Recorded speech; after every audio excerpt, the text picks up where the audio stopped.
বলি হলো নদী আর দু মুঠো চাল ফেলে দে হাড়িতে, ঠাকুর জামাই এলো বাড়িতে।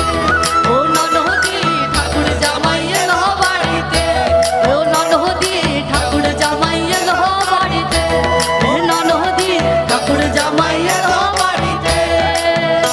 বলি হলো নদী, বলি হলো নদী আর দু মুঠো চাল ফেলে দে হাড়িতে, ঠাকুর জামাই। কি বলে রে?